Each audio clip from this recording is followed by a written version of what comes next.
Hello, and welcome to Professor Bets, your home for all things sports betting. Guys, let's go ahead and get into it. We're going to be talking about the Sunday and Monday football of Week 12. Our Thanksgiving video already came out, so go ahead and look into our last videos, guys. You're going to see it there. It's a great video. I have some prop betting added into it as well. We're going to go ahead and kick this week off with the Patriots versus the Titans. That's a -6.5 line. Guys, that moved up from -5.5, which tells you bettors are really liking the Patriots. And why not, guys? They have been on an upward trend. I've been right, making a lot of money about them all the time. That's why we're talking about them first. And the Titans have been on a downward spiral. Their win against the Saints no longer looks good when the Eagles came in there and did what they did to the kind of Saints that are kind of falling away. It looked like a better win for the Titans. Now it doesn't, guys. So now we have to take that into effect. The Titans are on a downfall. They thought they could win as many games with Derrick Henry, that they were going to be the same team. That's silly. And I don't understand why that became a thing, that they thought they could manage that same sort of record. I look to the Colts now to win over that division. But today, the Patriots, guys, they're not going to win. The Patriots have been doing everything right. The Belichick has had the classic Belichick season that I saw coming very, very early when I started watching the games. I said, this is a little bit like deja vu. I've seen this for so many years, where in the first month, people have been like, is that the Patriots? And then they start to come on and they build up heat. I caught on to that very, very early, guys. I made a lot of money off of it. We're going to continue to ride that train this week. Now, our second pick is nothing like our first. I haven't bet the Texans much for or against all year because I haven't liked too much from what I've seen.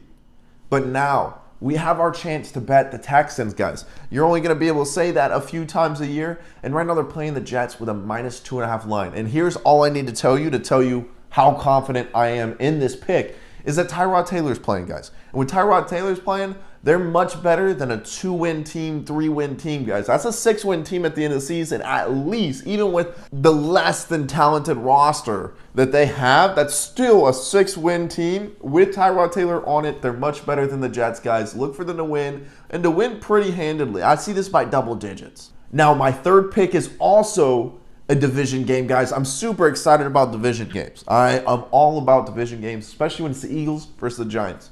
Two different trajectories, and we're going to see that play out. We have a team coming in with full confidence and a team that's sputtering right now, answering more off-the-field questions like who's going to be their GM next year?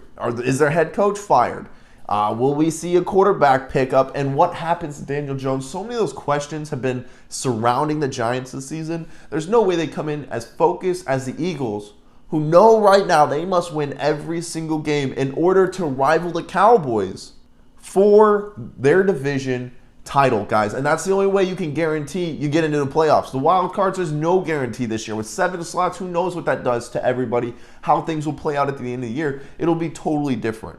At a -3.5 line, I feel like the Eagles, I feel very confident that the Eagles can manage to beat the Giants by more than 3.5 points. I see that as a 7-point, 14-point game. When I look at that matchup, I just see too much for the Giants, who are already bailing water, to be able to overcome.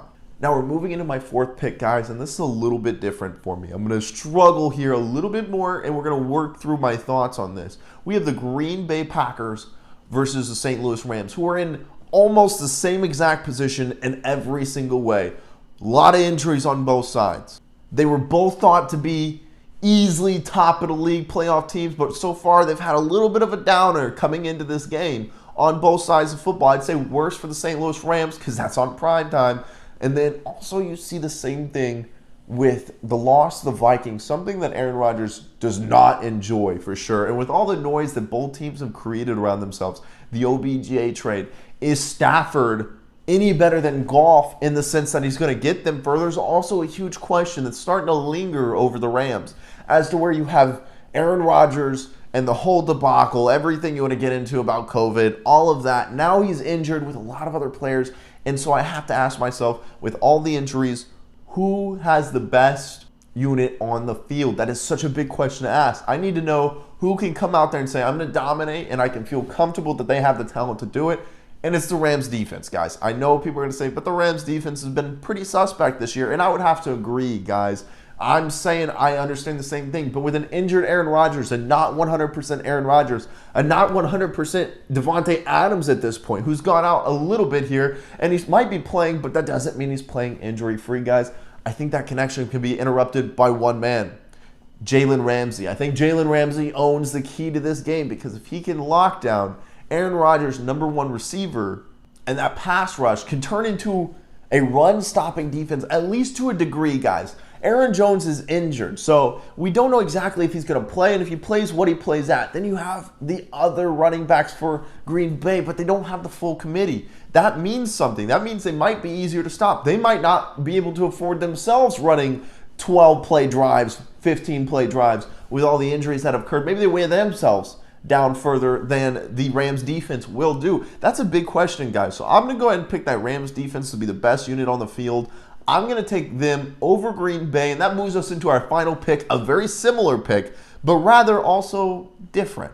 We have the Colts, who are on a tear right now. Jonathan Taylor's looking so good, has less carries than King Henry, yet he has just the same amount of yards. And that just speaks to the explosion that can occur when you have the offensive line that the Colts have.